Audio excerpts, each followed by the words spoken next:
साथियों नमस्कार, मैं अनंत प्रताप सिंह।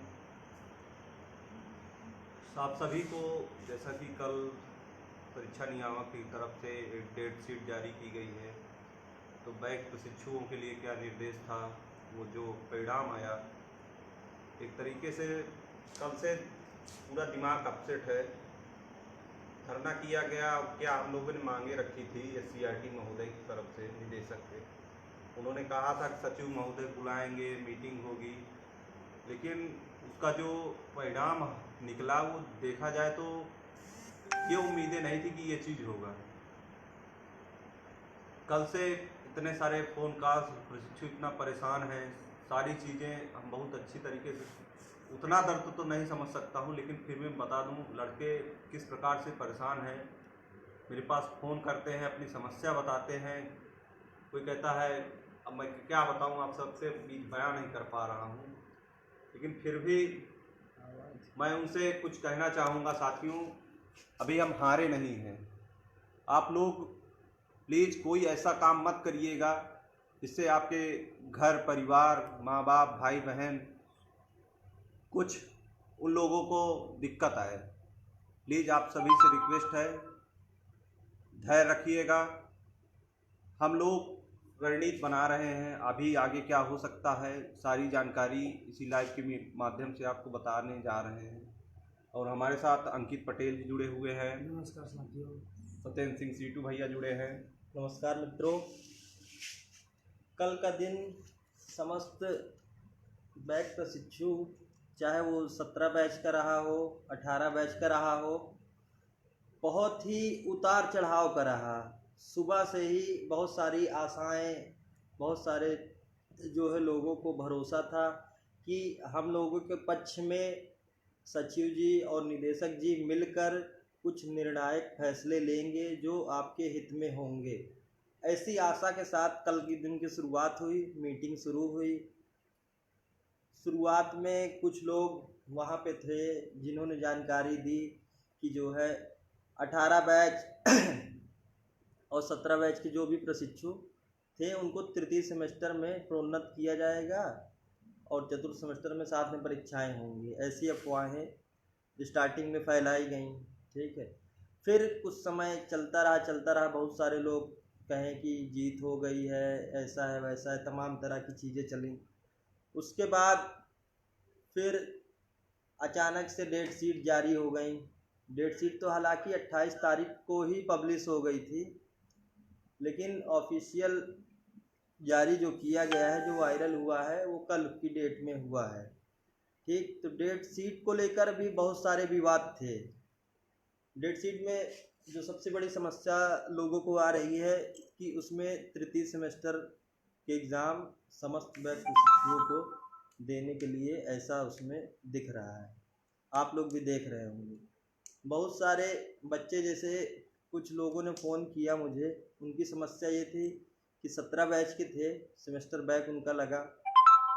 उन्होंने अपना फिर फर्स्ट सेमेस्टर क्लियर किया, 18 बैच के साथ सेकंड सेमेस्टर पूरा क्लियर किया, लेकिन उनका भी प्रमोट लिस्ट में नाम नहीं है। तो उनके साथ क्या हो रहा है? बहुत सारे मुद्दे हैं, बहुत सारी बातें हैं, बहुत सारे सबके अलग अलग विषय हैं, ठीक है।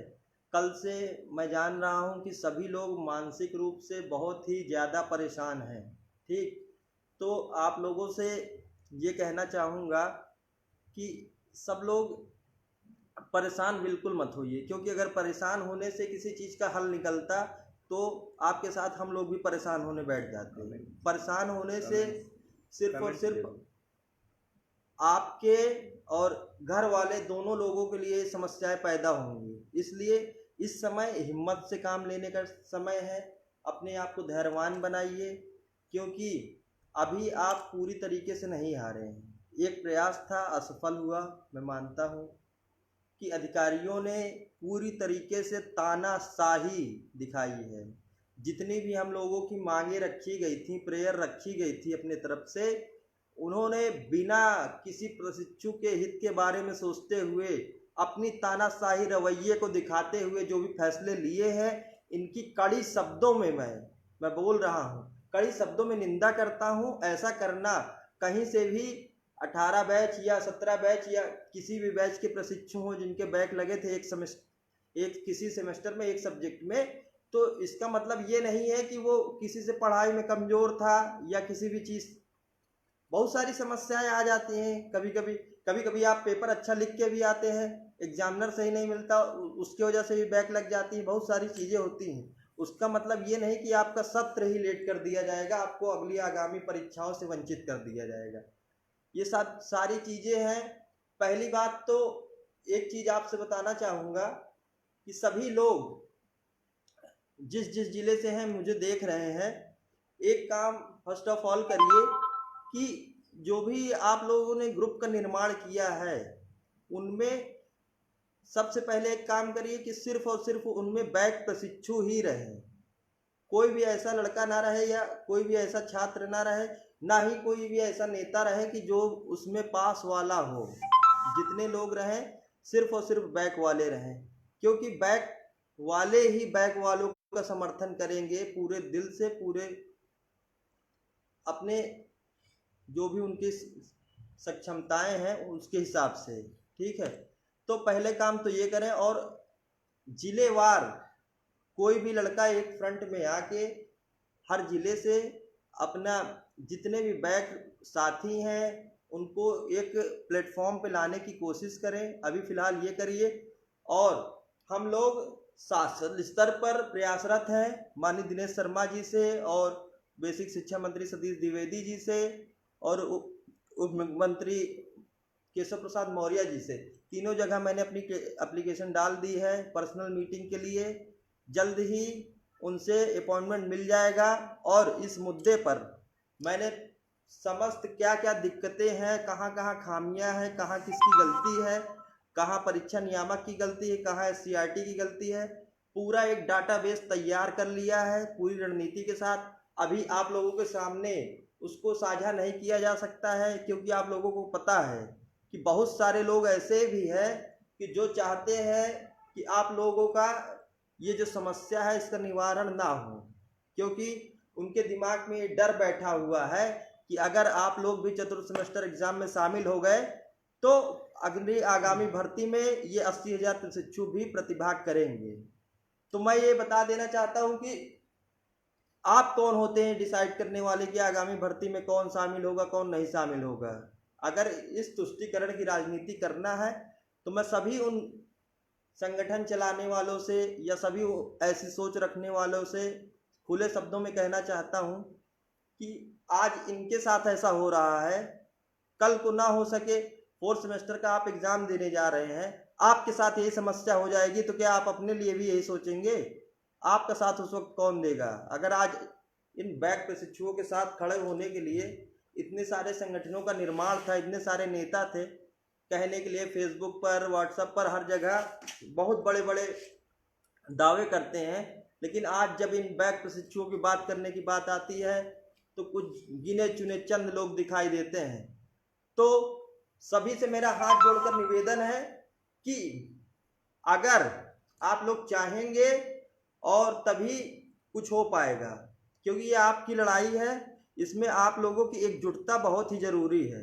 जब तक आप लोग एकजुट नहीं होंगे और ये नहीं पहचानेंगे कि कौन आपका हित में सोच रहा है कौन आपका अहित सोच रहा है। बहुत लोगों को मैं देखा हूँ कि ज्ञान देते हैं बड़ा बड़ा आके फेसबुक पर कि मैं आपके लिए ये कर दूंगा वो कर दूंगा। मैं ऐसा कुछ नहीं करने वाला हूँ। मैं आपको स्पष्ट बता दे रहा हूँ कि जो भी चीज़ें हैं एक प्रॉपर वे में प्रॉपर चैनल में जैसे हो सकती है वैसे मैं कराने का प्रयास कर रहा हूँ। हर एक तरीके से मैं अपनी रणनीति इस वक्त कि मैं कैसे क्या करने वाला हूँ आपसे साझा इस वजह से नहीं कर पा रहा हूँ कि बहुत सारे ऐसे भी लोग जुड़े हुए हैं कि अगर किसी चीज़ में एक कदम बढ़ाया जाता है तो हमारा वो बढ़ाया हुआ कदम उनके दिमाग में खटकने लगता है, क्योंकि उनका जो तथाकथित एक उद्देश्य होता है सोशल मीडिया पर हाईलाइट होने का, उसको कहीं ना कहीं चोट पहुंचती है। ठीक है, उस दिन धरने का आयोजन किया गया, शांतिपूर्ण सब चीज़ें चल रही थी, लेकिन कुछ 2-4 लोग वहां गंदी मानसिकता के पहुंच चुके थे और उन्होंने उस पूरे माहौल को खराब करके रख दिया।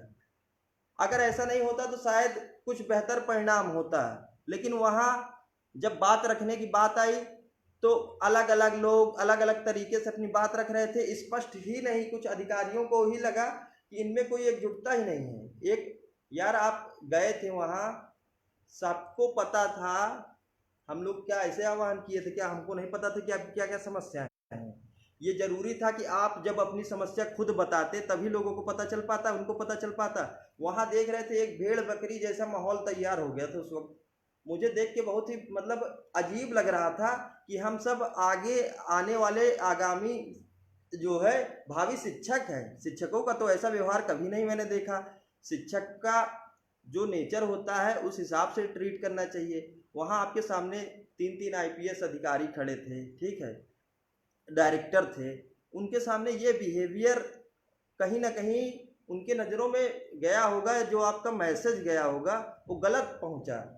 अगर आप लोग की समस्या एक लोग, कोई भी, मैं ये नहीं कह रहा कि मैं ही रखता तब भी कुछ होता, कोई भी एक लोग खड़े होते और पूरी सटीक तरीके से, जो भी कम शब्दों में, नपी तुली शब्दों में एकदम अपनी बात रखते, तो शायद जो है उनको भी समझ में आता कि हाँ क्या है। हुआ क्या कि 10 लोग, वो कह रहा है हम बोलेंगे, वो कह रहा है हम बोलेंगे। इसमें हुआ क्या कि उनको मौका मिल गया कि अरे 10 लोगों की अलग अलग मांगे, हम सबकी मांग थोड़ी पूरी कर सकते हैं। तो इस चीज़ का विशेष ध्यान दिया कीजिए कि अगर आप कहीं बुलाया जाता है आपको, या कहीं धरने का आह्वान किया जाता है, तो थोड़ा सा ये इस चीज़ का परिचय अवश्य दें सभी लोग कि आप भावी शिक्षक हैं। और जितने लोग देख रहे हैं, अगर किसी के दिमाग में जो भी क्वेश्चन आ रहा है, सभी लोग 2 मिनट बाद मैं क्वेश्चन लूँगा। पहले सबसे बड़ी बात, एक खबर मुझको मिली जिससे मैं बहुत ही ज़्यादा आहत हूँ कि आजमगढ़ की एक प्रशिक्षु छात्रा ने फांसी लगा ली है। ये बताइए, क्या यही डीएलएड जीवन का मतलब हमारा ध्येय है कि हाँ यही डीएलएड से हमारा जीवन समाप्त हो जाएगा, इसके आगे कुछ नहीं है?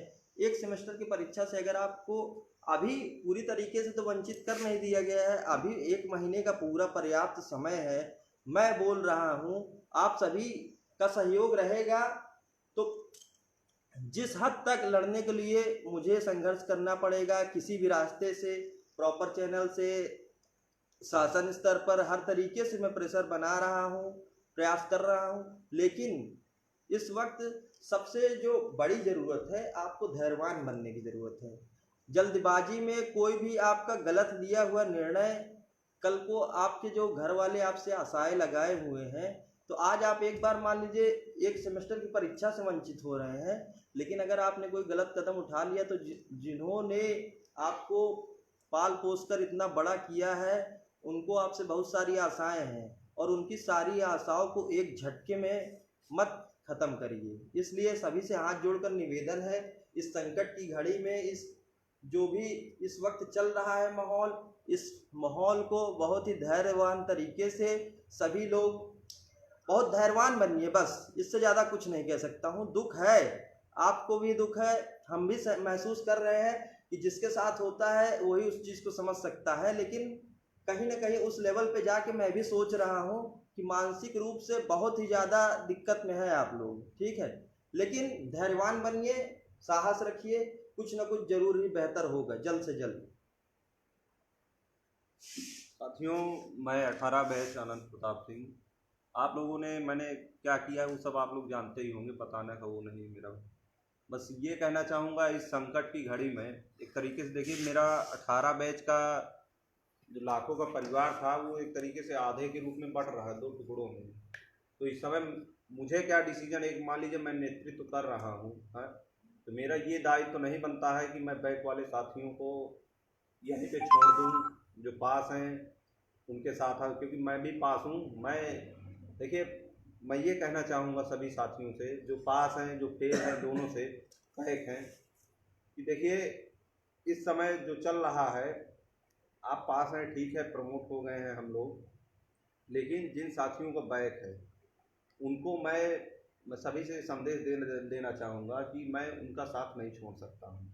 मैं इस संकट की घड़ी में उनका साथ नहीं छोड़ूंगा, और जितना मुझसे प्रयास हो सकेगा मैं हर स्तर पे, मेरी टीम जो है अपने स्तर से प्रॉपर चैनल की तरीके से काम कर रही है।